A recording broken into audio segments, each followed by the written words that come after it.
Olá pessoal, tudo bem? Eu sou o professor Leandro Cordioli e hoje eu vou falar a respeito do livro que talvez seja mais importante para a formação dos juristas aqui nas Américas, possivelmente também na Europa, porque professores que nem Herbert Hart e John Finnis debateram e estudaram com esse grande professor de Harvard, professor Lon Fuller. Hoje vamos falar a respeito do nada menos que o caso dos exploradores de cavernas, aquele famoso caso em que 5 membros de uma sociedade espeleológica ficaram trancados em uma caverna e tiveram que matar um dos exploradores para se alimentar do corpo dessa pessoa e conseguir sobreviver até o resgate. Não esqueça de inscrever-se no canal e ativar o sininho para ser avisado dos futuros vídeos que eu devo subir, inclusive a respeito dos exploradores de caverna. Em realidade, eu acredito que ninguém pode se dizer estudante de direito, advogado, juiz ou promotor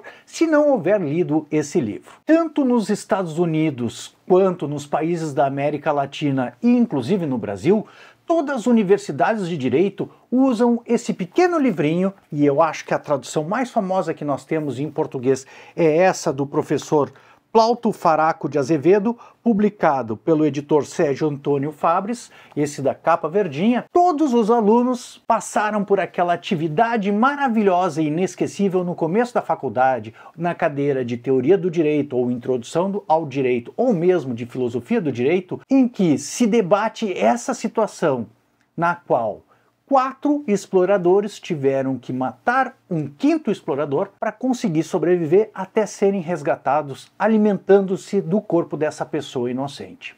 Em realidade, esse caso é baseado numa história real que não se trata especificamente de uma sociedade espeleológica, de uma sociedade de exploração de cavernas, mas de náufragos. Esse caso verdadeiro ocorreu no século XIX, quando um navio, Minonete, havia naufragado e alguns marinheiros ficaram à deriva num pequeno bote. O mais jovem desses marinheiros, um jovem de 17 anos, acabou bebendo água do mar, mesmo sendo advertido que isso poderia causar uma doença nele. Ele começou a passar mal, a ficar fraco, e os outros marinheiros mais velhos, quando acreditaram que ele estava em vias de morrer, resolveram tirar a vida do mais jovem e se alimentar do corpo. Adiante, eles foram resgatados e foram levados a julgamento em razão de terem cometido o crime de homicídio. Bom, essa história verdadeira inspirou o nosso professor Lon Fuller, professor de Harvard, a escrever O Caso dos Exploradores de Caverna, que vai trazer os principais pontos jurídicos e morais dessa história verdadeira, só que colocados em um plano ficcional. Numa sociedade do futuro do ano 4300 depois de Cristo, que se chama Nilgarth, em que havia uma sociedade de pessoas que gostava de estudar as cavernas e se aventurar dentro de cavernas. Então, uma sociedade espeleológica. 5 membros dessa sociedade resolveram ingressar em uma caverna, só que a entrada da caverna desabou e eles ficaram soterrados no fundo da caverna. Conseguiram contato com o exterior e descobriram que demoraria muito tempo para que eles fossem resgatados. Havia já algumas equipes no exterior fazendo esforços para resgatar os exploradores de caverna, contudo, provavelmente, segundo prognósticos médicos, eles não conseguiriam ser resgatados a tempo por ausência de alimento, então provavelmente eles morreriam de inanição antes de serem resgatados. Em função disso, ocorreu um grande dilema moral e jurídico. Será que vale a pena, ou será que é justo matarmos uma pessoa inocente para que mais pessoas possam sobreviver? Ou melhor, será que devemos matar um para salvar 4 pessoas? Pense na sua consciência, você mataria uma pessoa inocente para salvar um maior número de outras pessoas? Bom, o primeiro ponto que a gente deve levantar aqui não é uma questão de legítima defesa, né? Porque legítima defesa é uma reação justa e proporcional a uma agressão iminente. Logo, não é um caso de estar se defendendo de uma agressão de outra pessoa, mas sim de matar uma pessoa, ou melhor, sacrificar a vida de uma pessoa inocente para se alimentar do corpo dessa pessoa e conseguir sobreviver até o resgate. Então, um dos exploradores de caverna, que teve essa ideia de sacrificar uma pessoa inocente, propôs que se fizesse um sorteio a fim de que o que perdesse o sorteio fosse sacrificado para salvar os demais. E pelo menos que não todos morressem, mas pelo menos 4 poderiam sobreviver se alimentando do seu corpo. Esse foi o Roger Wetmore. Só que, por uma ironia do acaso, antes de realizar o sorteio, ele desistiu da realização do sorteio e de matar uma pessoa inocente para salvar os demais. Contudo, os demais membros da Sociedade Espeleológica realizaram o sorteio e retiraram um palitinho em nome de Roger Wetmore. Apesar de ele não ter participado do sorteio, foi ele, enfim, o sorteado para ser sacrificado e salvar os demais. Os 4 membros sacrificaram Roger Wetmore, se alimentaram do corpo e conseguiram sobreviver até o resgate.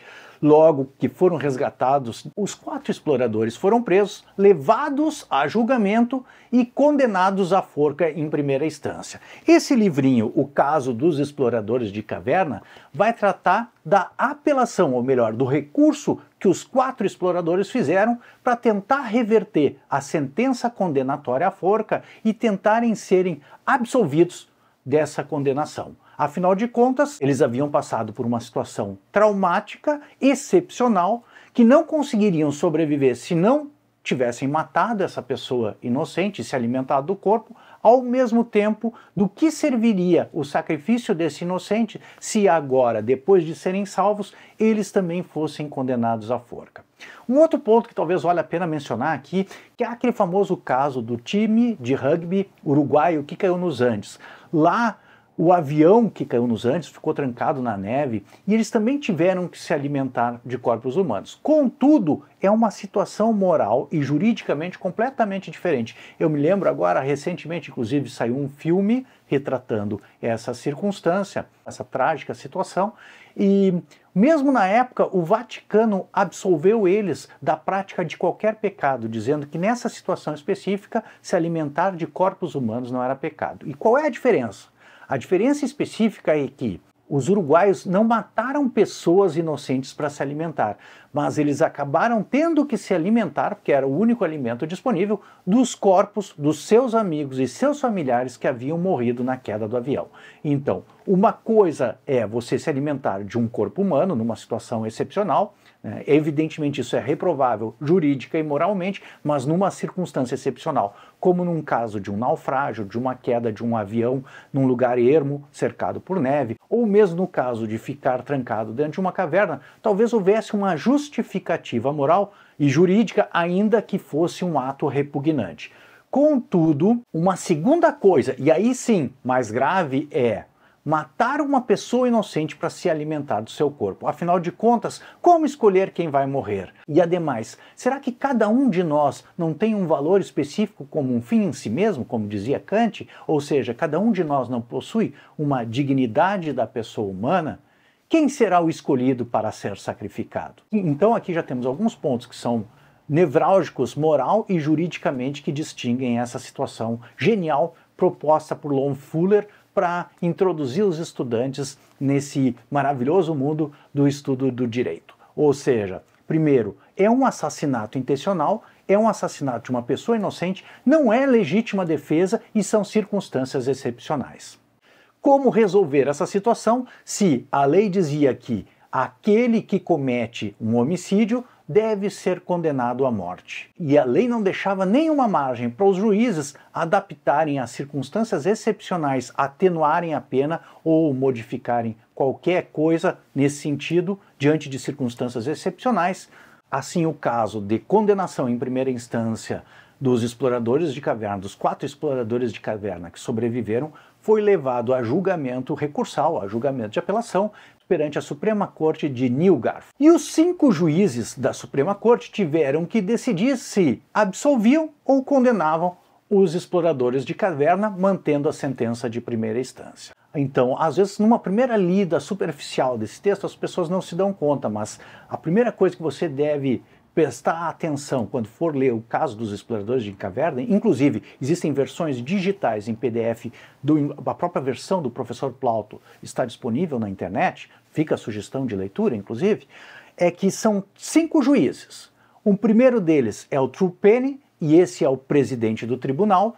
O segundo juiz é o Foster, o terceiro juiz é o Tatim, o quarto juiz é o Keene e o quinto juiz é o Rand.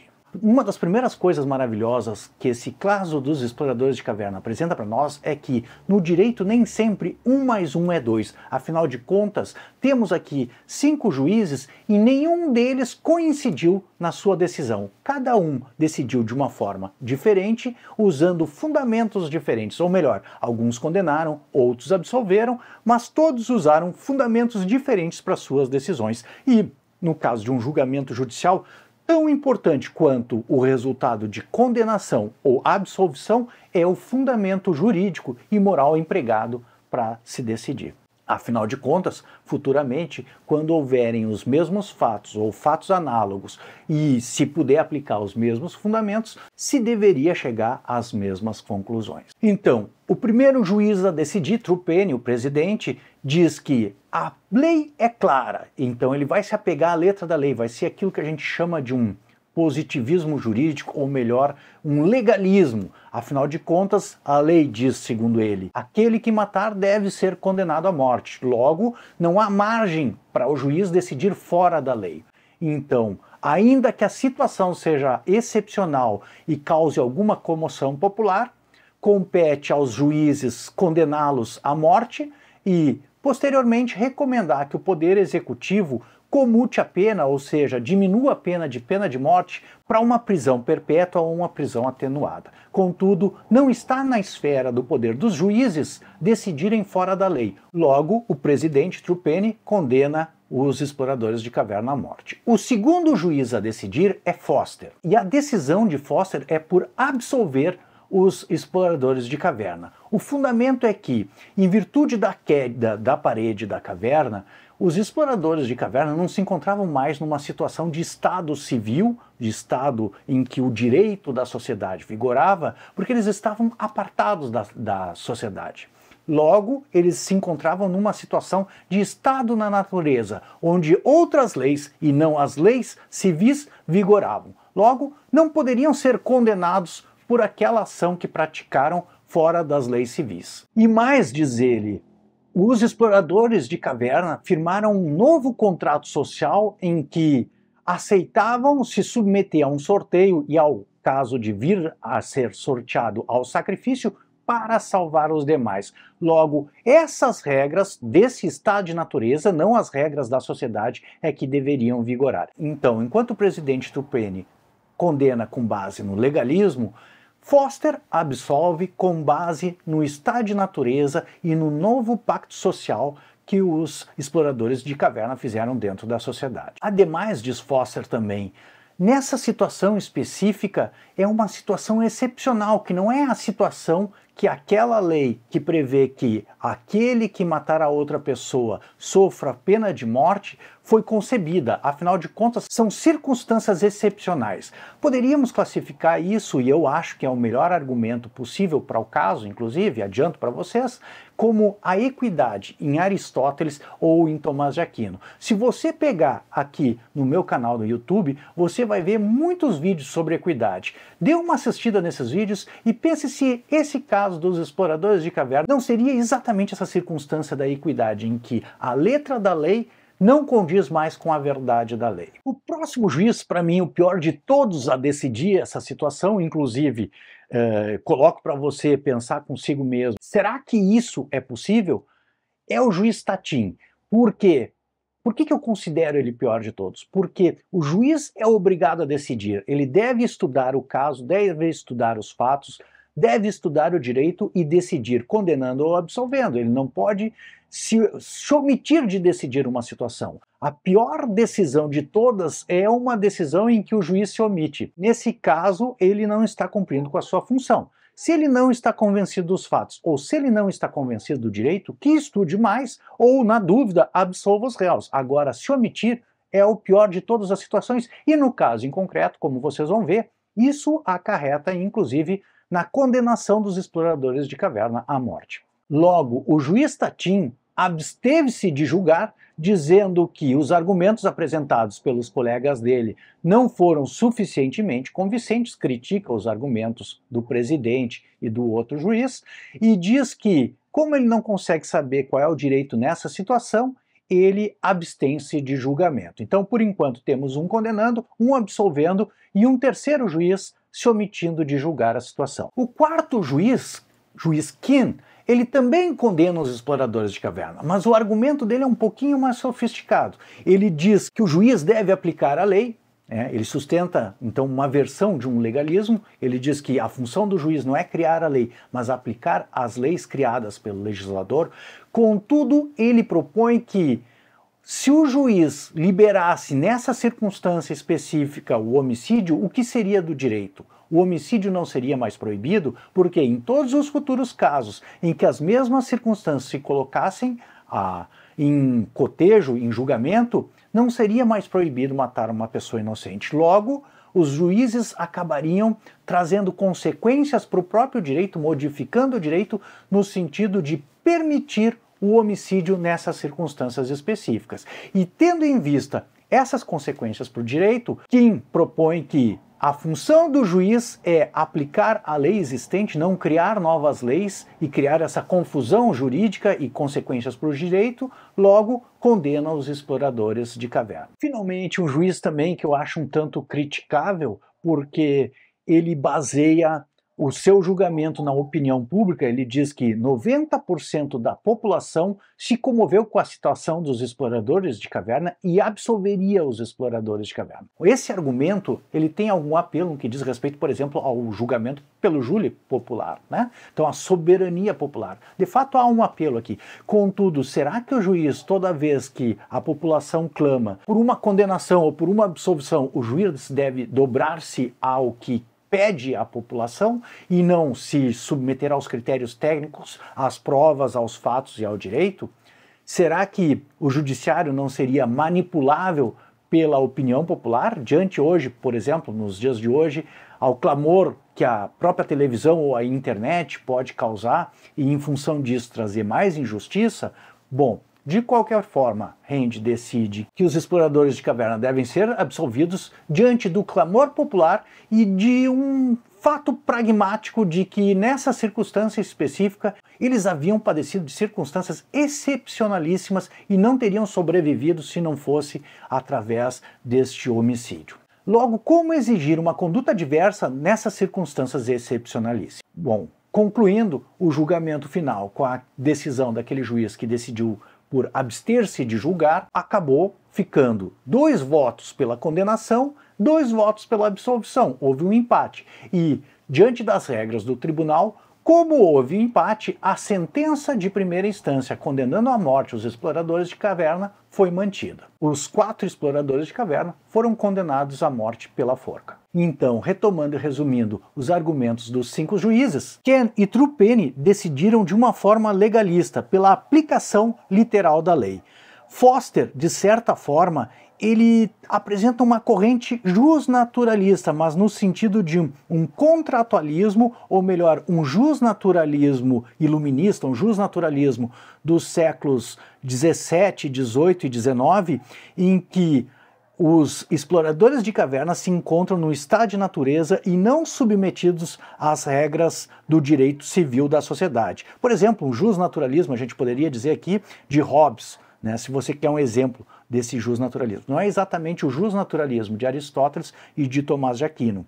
Inclusive, para Tomás de Aquino e para Aristóteles, posso adiantar para vocês que é sempre errado matar um inocente, mesmo nessas circunstâncias. Tem ainda a opinião de Rand, que é uma forma de realismo jurídico, no sentido de que o direito ou o juiz deve sempre levar em consideração a opinião pública e o contexto social. Como eu disse, isso é um pouco arriscado, na medida em que muitas vezes a comoção pública pode levar, por exemplo, a um linchamento. E aí, em função disso, se a população não consegue linchar, o juiz deve linchar, porque esse é o clamor público. Então, certamente, o juiz ele tem uma função de decidir de uma maneira técnica, com base em fatos, provas, argumentos jurídicos e a lei. Logo, nem sempre a opinião pública pode ser a decisão mais justa. Ao mesmo tempo, isso é interessante porque esse argumento ele apela para essa questão da soberania popular, que é o caso próprio do tribunal do júri.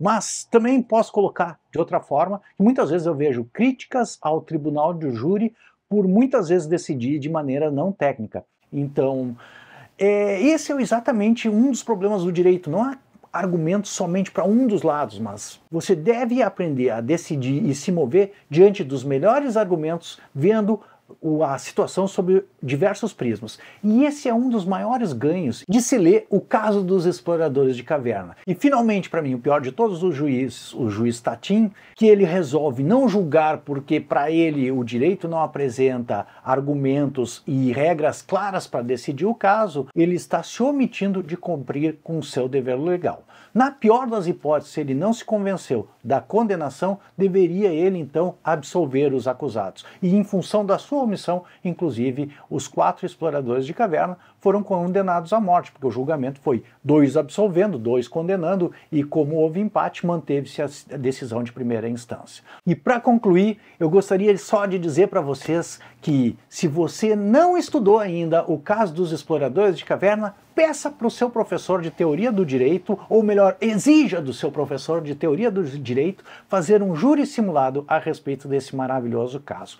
Esse embate e esses argumentos, e realmente quando você é levado a refletir sobre essas questões, você começa a aprender as maravilhas e as sutilezas do direito, em que, como eu disse agora há pouco, nem sempre 1 mais 1 é igual a 2. Nessa situação mesmo, né, brilhantemente ilustrada por Lon Fuller, a gente consegue ver que existem vários argumentos e várias posições igualmente boas, igualmente justas, ainda que haja algumas decisões que são piores que outras. Logo, o direito não é uma ciência de uma resposta unívoca, de uma única resposta justa, normalmente, porque em muitas situações pode haver mais de uma resposta justa, contudo, normalmente você consegue ver o que seja melhor e o que seja pior. E muitas vezes você consegue inclusive descartar as piores situações. Aliás, outras tantas vezes, aquilo que parece justo inicialmente acaba se mostrando injusto quando você começa a refletir a respeito. E por isso que os recursos são julgados normalmente por mais de um juiz, por pelo menos 3 juízes ou mais,